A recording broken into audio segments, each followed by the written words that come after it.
Hi everyone, today's lesson is on writing equations. So what I need for you to do is take out your notebook or a piece of loose leaf and a pencil. We're going to take some notes and do some practice problems together. So for this section, writing equations, we are going to work on taking the words, writing an equation, and then we're actually going to practice solving the equation. So I'd like you to write this down. To write a word sentence as an equation, look for keywords or phrases such as is, the same as, or equals to determine where to place the equal sign.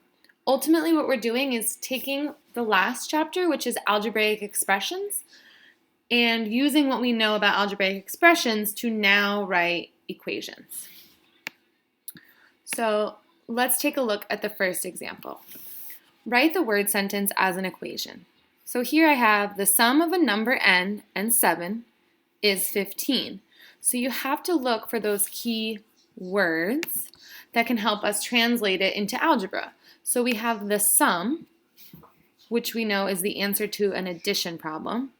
So we're going to add a number n and 7, and that is 15.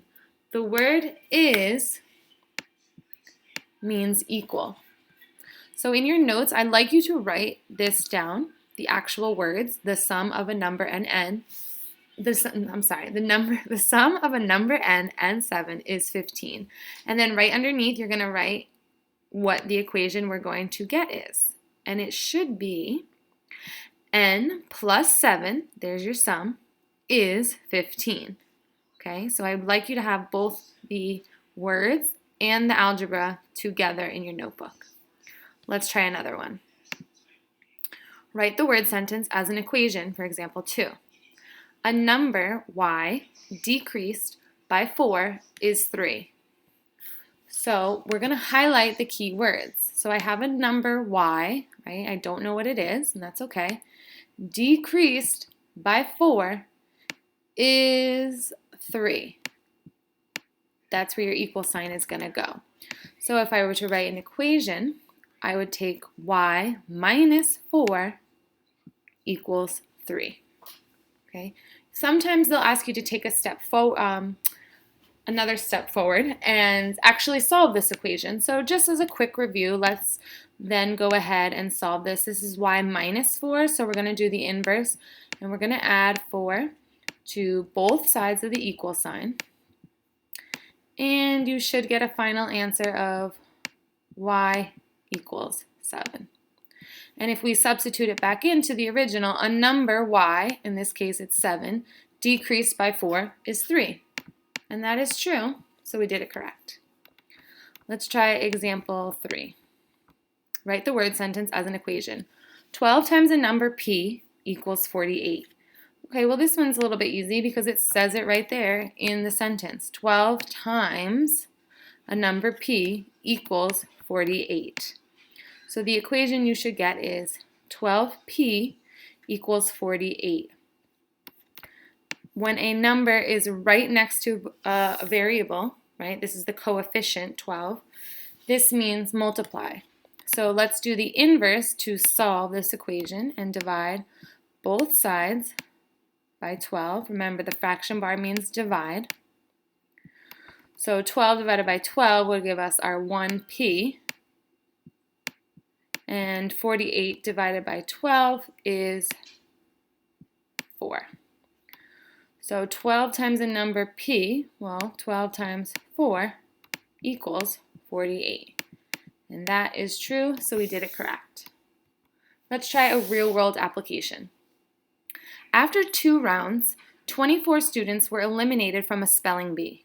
There are 96 students remaining. Write an equation you could use to find the number of students that started the spelling bee, then solve. Okay, so we have some kids in a spelling bee, and after 2 rounds, 24 of them are eliminated. What operation do you think is eliminated? Subtraction. So we're taking 24 kids out, right? And they are out of the contest. They lost. Goodbye. And now there are 96 remaining, okay? What do you think 96 remaining represents in our equation? That's going to be our equals. write an equation you could use to find the number of students that started the spelling bee. So under here, I have it broken down. You have the number of students, right, that start the spelling bee, minus the number of students that are eliminated. How many were eliminated? 24 is, there's our equals, and how many students are remaining? 96, okay? And we eliminated by minusing them out of the contest, so we need to figure out what this number is here. And since we don't know, what letter would you like to use? X? Okay. Again, just a little side note, I would like you to write this whole question in your notes and then write everything you see on the screen. If you need to pause the video, definitely go ahead and do that.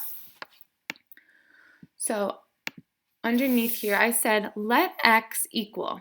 So when we don't know what X stands for, sometimes we like to define it.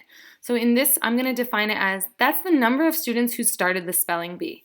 So the number of students who started minus 24 because they got eliminated, and I have 96 kids left. So I'm left with my equation being X minus 24 equals 96. Now I'd like to find out how many students started this spelling bee. So we're going to do the inverse of minus 24 and add 24 to both sides. So I'm left with X equals, what's 96 plus 24? 120 students started this spelling bee. So now what I would also like you to do is pause the video and copy these 8 problems onto your notes or in your notebook, and I would like you to try them on your own. You're taking the word sentence and you're writing it as an equation. For this, you do not have to solve them. If you'd like to take it a step further and solve, by all means do it. So pause the video, write them down and solve them, and I'll come back on and show you the answers. Okay. Here are the correct equations that you should have that match. The sum of a number x and 4 equals 12. A number y decreased by 9 is 8. 9 times a number b is 36. A number w divided by 5 equals 6. Remember, we use the fraction bar. We do not use this symbol anymore. 54 equals 9 more than a number t. Sometimes the whole number can come before, like we're used to writing equations like this, but it's okay. It doesn't matter how you write it. So 54 equals 9 more than a number t. 5 is, there's your equal sign, 1/4 of a number c. 11 is the quotient of a number y and 6. And 9 less than a number n equals 27. Remember, less than, you have to flip-flop the order.